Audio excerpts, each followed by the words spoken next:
예, 그 디모데전서는요, 별명이 목회서신이라고 되어 있습니다.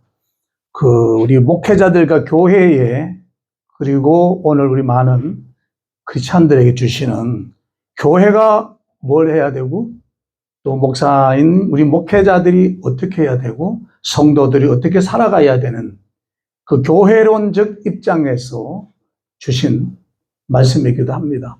코로나 이후에 교회가 무엇인가, 또 교회란 무엇인가에 대한 재조명이 필요하다는 시점에 와 있는 것 같습니다. 디모데전서 두 가지가 있는데, 하나는 교회 사명이 그는 뭐냐라는 것입니다. 교회 사명은 첫째, 예배의 사명이라고 말씀드리고 싶습니다. 교회는 믿는 사람들이 모여서 하나님의 말씀을 듣고 찬양하고 기도하면서 하나님에게 영광을 돌리는 그 사명이 교회의 사명입니다. 우리 교회에서 예배를 드리고, 즉 말씀을 듣고 찬양을 하고 기도하면서 그 예배를 통해서 우리가 하나님의 형상을 닮아갑니다. 예배를 통해서 내가 예수 그리스도를 닮아져 가는 거죠. 요즘은 굳이 인터넷이 많이 발달했지 않습니까? 그래서 집에서 말씀을 들을 수도 있고, 성경을 볼 수도 있고, 기도할 수도 있고, 찬송할 수도 있는데, 굳이 교회 가서 예배를 드릴 필요가 있겠나 하는 사람들이 적지 않습니다. 즉, 무교회론주의자들이 많아지고 있는 거죠. 근데 사실은 성경 히브리서에 가보면은 그럼에도 불구하고 너희는 모이기를 힘쓰라 그럽니다. 교회 사명은 바로 예배입니다. 우리가 예배를 그냥 드린다기보다는 예배를 드림으로써 나를 쳐서 복종시키는 내 자신의 인격이 형성되고요. 그 예배 가운데 하나님을 만나면서 내 부르심의 소명도 다시 깨닫게 되고, 잠시 세상의 물결에 잊어버렸던 내 사명이 무엇인지도 예배를 통해서 깨닫게 되고, 내가 잠깐 잊어버렸던 구원의 그 감격이 예배를 통해서 다시 살아나게 됩니다. 그래서 우리 예배를 통해서 하나님의 형상을 닮아가고 예수 그리스도의 삶을 닮아져 가게 됩니다. 그래서 이 예배를 정말로 소중히 여겨야 됩니다. 교회를 사랑하고 예배를 잘 드리는 사람 치고 세상에 가서 잘못된 사람이 없습니다. 우리 주변을 한번 보세요.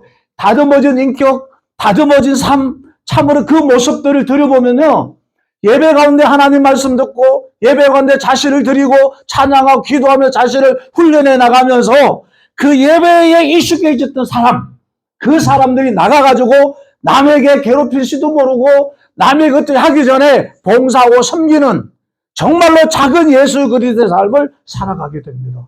그게 예배예요. 그래서 우리는 이 예배를 정말로 소중히 여겨야 됩니다.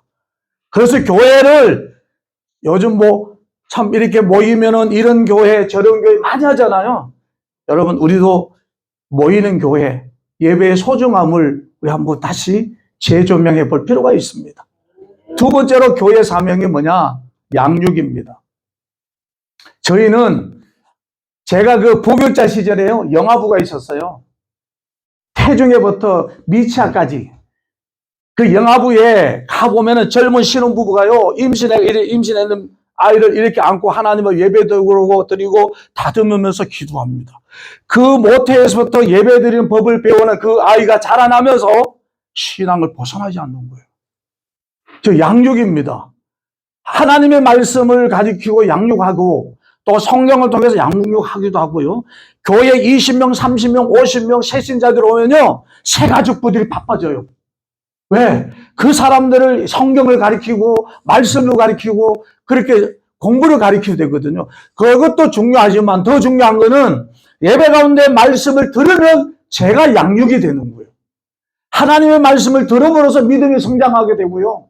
하나님 말씀을 들을 때마다 내 지식도 지혜도 자라게 되고, 하나님의 말씀을 들을 때마다 내 마음에서 의에 대한 그 마음이 감정이 계속 살아납니다. 그러면서 내가 무엇을 해야 되고 내가 어떻게 살아가야 되는지를 알게 되는 거예요. 그래서 교회는 사명은 양육입니다. 믿음이 있는 만큼, 배운 만큼, 들은 만큼 믿음이 커진 사람이 나가서 큰 일을 하게 되고 믿음이 작은 사람은 나가서 작은 일을 하는 거예요. 믿음의 그릇만큼 해요. 우리가 전도를 합니다. 선교를 합니다. 그런데 그것도 배운 대로 말씀을 통해 배우고 예배를 통해서 배우고 그런 배운 대로 나가서 선교하고 전도 한번 해보세요. 얼마나 좋은 일이 많아지는지. 그런데요, 그냥 말로만 전도하면 안 되잖아요, 요즘. 봉사해야 되잖아요. 예수 그리스도의 삶을 살아가면서 봉사하는 것도 중요하잖아요. 그래서 말씀을 듣고 예배를 통해서 예수 그리스도의 삶을 배워서 형상을 배워서 나가서 주님처럼 섬기고 하면은 세상 사람들에게 감동이 생기는 건데 잊지 말아야 될 것은 균형입니다. 절대로 균형을 잊어버리면 안 됩니다. 말씀에 치우치거나 영성에 치우치거나 봉사에만 치우치거나 사회봉사에만 치우치거나 어떤 하나에만 치우치면 그거는 문제가 생기는 거예요. 균형적인 신앙관계 얼마나 중요한지 모릅니다. 저와 우리 많은 목사님들이 저는 우리 교회가 삶을 가르치고 예배를 가르치고 그래서 그 사람들이 배워서 나가가지고 수많은 사람들에게 섬김과 봉사를 통해서 감동을 줄 수 있는 새로운 놀라운 일들이 일어났으면 좋겠고 오늘 이 교회에서부터 시작해서 여기 교회 오시는 분들마다 마음에 잃어버렸던 구원의 감격도 회복하고 그리고 내가 뭘 해야 될지 사명도 다시 재조명이 되고 여기서 기도해서 예수 그리스도의 말씀을 듣고 나가서 부족하지만 작은 예수 그리스도의 삶을 세상 속에서 살아가면 우리의 삶을 통해서 많은 사람들이 감동을 받고 감격을 받고 그래서 교회 오게 만들고 예수 그리스도 복음이 들어갈 수 있도록 환경을 만들어주는 그 역할은 교회가 해야 됩니다. 네. 오늘 이 자리에 모인 저와 우리 많은 사랑하고 존경하는 목사님들 이제는 우리 교회 사명 지켜야 되고 예배의 사명 지켜야 되고 양육의 사명을 지켜야 되고 오늘 우리 여기 목사님 교회에 그런 훈련되고 예수의 삶을 살아가는 많은 분들이 나가서 그 사람을 통해서 많은 사람들이 다시 예수 그리스도에게 돌아오게 만들어지는 그 놀라운 은혜가 저와 여러분들이 있게 되기를 바라고요. 교회가 참 필요하다. 정말로 예배에 목숨을 걸어야 된다. 이 귀한 사명을 저와 우리 귀한 존경하고 사랑하는 목사님들과 같이 공유하면서 한번 잘 실천을 옮기고 사명 감당할 수 있게 되기를 간절한 마음으로 제가 말씀을 드립니다. 감사합니다.